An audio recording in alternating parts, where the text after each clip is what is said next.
அனைவருக்கும் வணக்கம். திருப்பதி ஏழுமலையானை தரிசனம் செய்வதற்காக ஆயிரக்கணக்கான பக்தர்கள் திருமலைக்கு தவறாமல் வந்து செல்கின்றனர். வெங்கடேஸ்வர சுவாமியை தரிசிக்க வரும் பக்தர்கள் இந்த விதிகளை கண்டிப்பாக கடைபிடிக்க வேண்டும் என்று திருப்பதி ஏழுமலையானை கூறியுள்ளார்.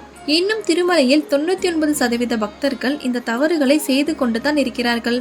அது என்ன தவறு அப்படின்றத இந்த வீடியோவில் பார்த்து தெரிஞ்சுக்கலாம்.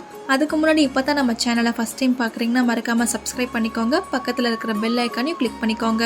திருமலை யாத்திரை என்றால் புனித புஷ்கரணி ஸ்நானம், வராக தரிசனம், சீனிவாசன் கேசவ பாக்கியம், பிரசாத வரவேற்புடன் திருமலை யாத்திரை என முடிவடைகிறது.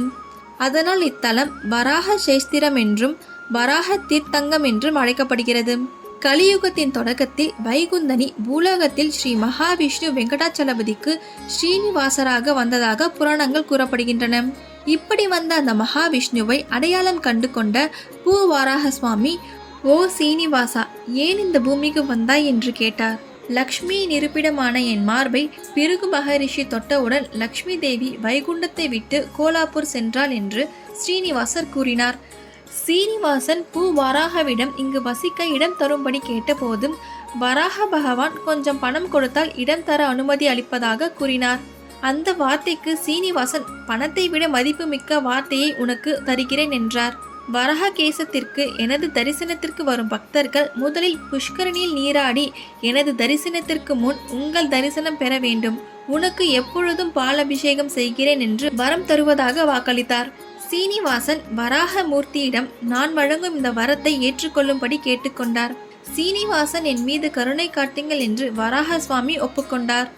சீனிவாசருக்கு வராக சேஸ்திரத்தில் ஸ்வேத வராக மூர்த்தி 100 அடி இடம் கொடுத்ததாக வெங்கடாச்சல மகாத்யத்தில் குறிப்பிடப்பட்டுள்ளது.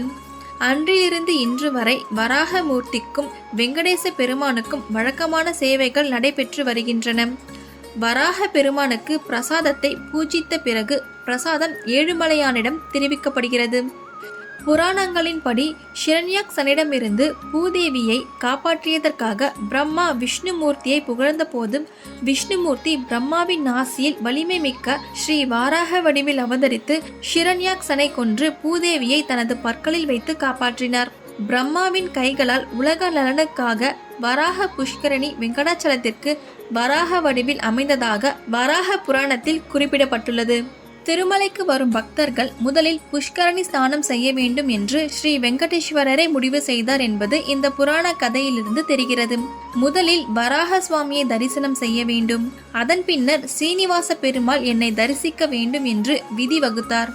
ஆனால் 99% பக்தர்கள் தல புராணம் தெரியாமல் நேரடியாக ஸ்ரீவாரி தரிசனத்திற்கு செல்கின்றனர். புஷ்கரணியில் ஸ்நானம் செய்யாவிட்டாலும் முகம் கால் கைகளை கழுவிவிட்டு வராக பகவானை தரிசனம் செய்துவிட்டு ஸ்ரீ வெங்கடேஸ்வர சுவாமியை தரிசனம் செய்ய சென்றால் நினைத்த காரியங்கள் நிறைவேறும் என்கின்றனர்.